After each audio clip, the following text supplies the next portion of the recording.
We're back to the Neil Haley Show, also the Media Giant Effect. I'm excited to welcome the program professional soccer player, former pro soccer player, but an amazing guy, and also entrepreneur, Jesse Bradley. Jesse, thanks for stopping by.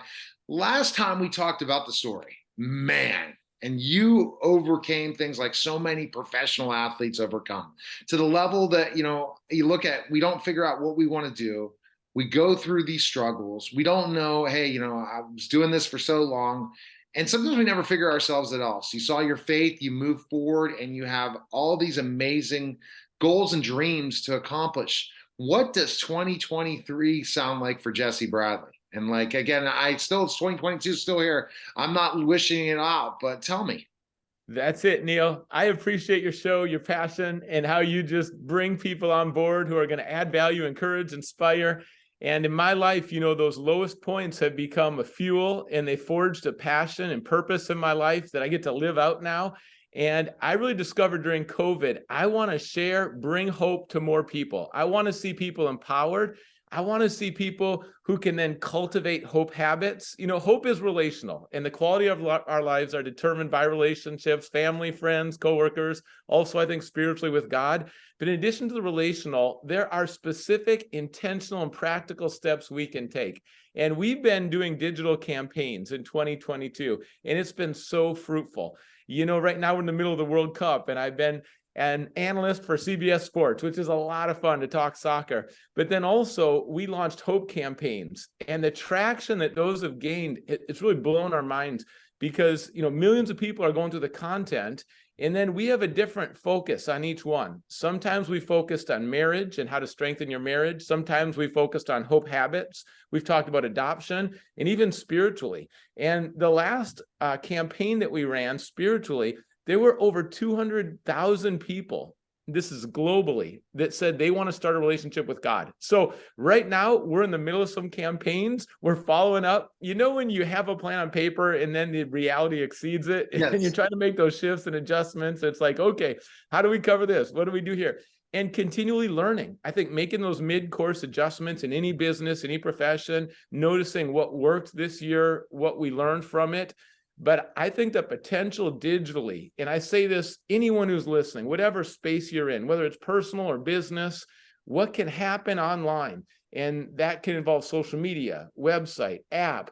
It's like historically when the printing press came out and all of a sudden doors flew open. I mean, right now, the impact, it's exponential. And I mean, Neil, you see this, radio, television. And what used to traditionally be, grab a show and it's only on radio or television. Right. Now the multiplication happens because people share it. It's on social media, it's video, it's YouTube. And when things go viral, it's gone. And then that's so much fun because you see so many change lives. So what do you think? Like you talk about the goal in the campaign. So what do people, you're setting up for the campaign? Is it for an event? What is it, Jesse? Yeah, we believe hope has a lot of different ways that it can play out in people's lives, and we think local and global. So we're very involved in Seattle. We have a lot of different events. We have a lot of resources we give away. And then globally, we're tackling different initiatives, like we're sponsoring kids in Cambodia so they can have their needs met. We're also providing clean water in Africa. We're collaborating with World Vision. So, hope has practical expressions. We want to see everyone have clean water in Africa by 2030. So those are some big picture goals. You start out, build on islands of strength, more victories, and then there's momentum, more people get involved. Collaboration and partnerships are where it's at. And then in addition to that, we're providing free content for people because people want things on their phone. They want it convenient. They want videos. Right now, shorts are king as well, so less than a minute. But we provide practical stuff, and we create a new website, jessebradley.org, revivinghope.com, either one. People can go there, and everything's free. People want free resources. So we have a 30-day Strengthen Your Marriage free video course. We have a free course, 7 days, and those 7 days, one habit each day, and it's reviving hope in people's lives. And they're things that are practical. They can do it. I say this 4 stages with learning a new habit so people won't get discouraged because it doesn't always just click in. I know January comes, people have some resolutions, new habits. The first one is unconscious incompetence. You don't know what you don't know, right? Some habits you didn't even know they'd be good for you, they exist. And then the next step is you have conscious incompetence, meaning you start to try it and you just can't get it. And then you have conscious competence. We're starting to learn it. You got to be really intentional, focused, but it's starting to come. And then you have unconscious competence where it's natural. It's like tying your shoe.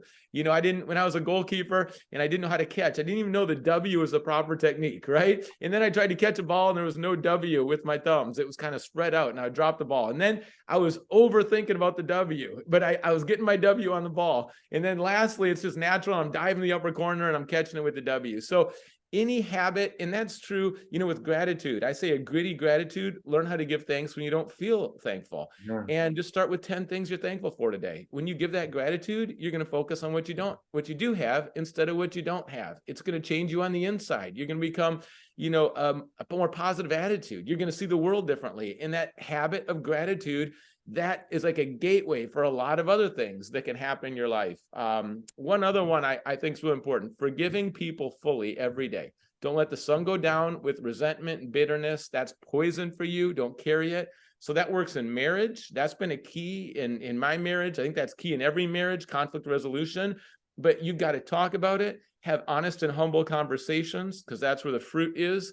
But I'll tell you, when you forgive everyone fully, it doesn't mean what they did was okay, but you're making a choice. If you don't forgive and you hold on to resentment, you're putting yourself in a jail and you got to step out of that. So this is an intentional choice to forgive fully every day. Healing is a process. That doesn't happen right away, but make the first step, which is forgiveness, and let go of that grudge so that you can really love people, you know? And so these are the kind of habits. Again, you kind of get the scope. It's personal, it's local, it's digital, it's global.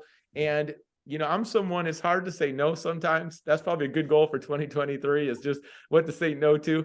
But I'm energized by all this stuff. And I'll tell you, your pain points can become your greatest points of motivation. And because I didn't grow up with any clue about God, when I learned, you know, how good God is and how much he loves me, it's like, I want people to know. My parents got divorced. So I want to strengthen marriages and see people flourish in marriage. I also want to see adoption happen, because no kid should be without a forever family. You know, there's different things I can point to. You know, my career ended tragically in Africa with professional soccer. I love to encourage athletes. We have Faith and Family with Seattle Sounders here, Tacoma Stars. So whatever's happening in your life that is really disappointing, painful, low points, what can you learn from that? And then there's a rebuilding that happens. And I believe that's what's deeply fulfilling, is when you can help people who are in that same situation as you. And that's what I love to turn around and be a part of, whether that's pastor, speaker, author, you know, whatever the means are. I don't really care. I'm impressed. I'm absolutely impressed by you, even more than the last time, because you really are telling us what's coming up. I know you, as a humble person, are going to tell the story, but you're not going to talk about all these initiatives you have. And they're fantastic initiatives. And you're doing so much in the community of Seattle and then all over the world. And it's just very, very impressive. What do you want to tell our listeners and viewers about what they should think about to do? Go ahead. Yeah, I think you come alive when you serve. And if there's part of you that's been dead or it's just been on the shelf, like when you're using all your gifts and you're seeing lives transform, there's nothing better. So when you give your life away, when you invest in other people, like, people are eternal, and you've got to really focus on what your core message is, what you're really called and gifted to do in this world to make this a better place, and then go all in. There's going to be a cost. Some people won't like what you're doing, and there's going to be some pushback, some shade. Anything that's out there on social media, there's going to be a lot of haters. So just know that's going to happen already. Don't be rattled. Don't be surprised. And just keep going. Lock arms and collaborate with people who have the same values and shared passion. And I'll add this: your performance is never your identity. When you're doing all these things and everything's going great, just remember who you are is not what you do. And, you know, my identity shift was from soccer and academics and achievement into just knowing I'm loved by God, and that security and that freedom that comes when you know that, I mean, for me, I decided to follow Jesus at Dartmouth College. Never read the Bible before that. It was kind of radical change in my life, but I'll tell you, that relationship, it touches everything I do. It's not compartmentalized into like one day, 1 hour, one building. And when you're abiding in that kind of love, you have a source greater than you, and you're asking for wisdom and love, it's going to flow through you. So there's no limits to what can happen in 2023. Don't put too much pressure on yourself, all about one resolution. Instead, it's that full life that comes, and think through how you can serve other people. And I'll add this too: inner health is where it starts. So I mentioned before, forgiving other people, gratitude. What's the internal condition of your soul? And it's not going to come through buying stuff. It's not going to come through chasing after pleasures. It's a deeper peace. And I think together we need to learn how to love each other. And when you are at peace with who you are and you're secure and you're loved, and that love is solid, indestructible, then you're going to be able to love other people more and take some relationship risks this year. The best things happen, I believe, when we pray, listen, and take some relationship risks. So that's my encouragement. I know we covered a lot in a few minutes, but we're just rolling into the new year, excited about what's going on. JesseBradley.org, correct? Is that That's correct? right. Thank you.